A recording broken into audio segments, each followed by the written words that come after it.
Yesterday is history. Tomorrow is a mystery. Today is a gift of God, which is why we call it the present. Bill Keen. You are listening to a Live Light production brought to you by Charl Botha.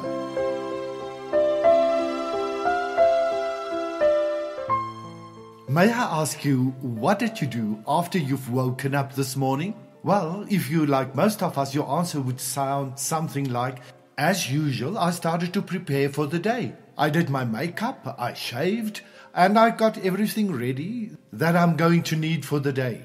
It is so interesting how much time and effort we put into making ourselves presentable for other people that we're going to meet during the day. Unfortunately, we sometimes tend to forget that people won't remember us by what we used to wear, how we've looked, what we've had, and what we've given them. But they will always remember how we made them feel about themselves. As Bryant McGill said, know yourself, be yourself, love yourself, seek goodness and be goodness, seek beauty and be beauty, seek love and be love. Let me share a beautiful story today in this regard with you.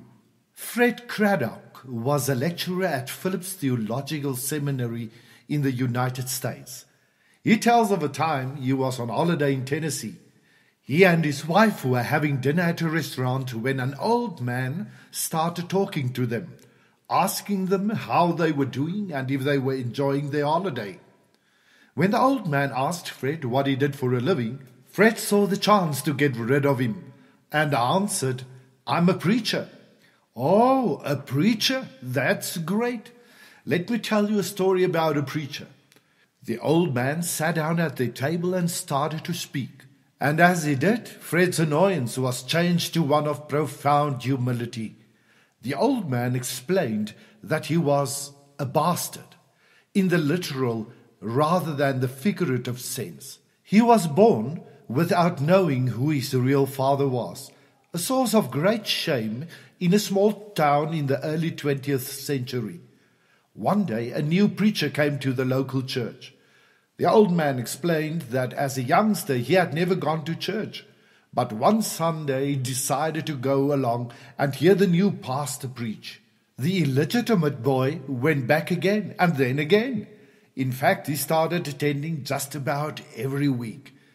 But his shame went with him. This poor little boy would always arrive late and leave early in order to avoid talking to anyone. But one Sunday, he got so caught up in the sermon that he forgot to leave. Before he knew it, the service was over and the aisles were filling. He rushed to get past people and out the door, but as he did, he suddenly felt a heavy hand land upon his shoulder. He turned around to see the preacher, a big, tall man, looking down at him and asking, And tell me what's your name, boy, and whose son are you? The little boy died inside. The very thing he wanted to avoid was now here. But before he could say anything, the preacher said, Oh, I know who you are. I know who your family is. There's a distinct family resemblance. Why? You're a son. You're a son of the Almighty God. The old man sitting at Fred Craddock's table was in tears. You know, mister, those words changed my life. And with that, he got up and left. When the waitress came over, she said to Fred Craddock and his wife, Do you know who that was? No, they replied.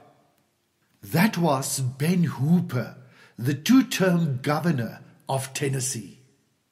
Who we are, what we have achieved in life, means nothing unless it serves to make us more loving and grateful human beings. The truly great person make a difference in other people's lives without them having to know who he is, what he has, who he knows, or what he has achieved in life. Indeed, you will remember by the value you added to other people's lives and how you made them feel after you've left. Be blessed today and go and be the difference you want to see in this world and in other people's lives.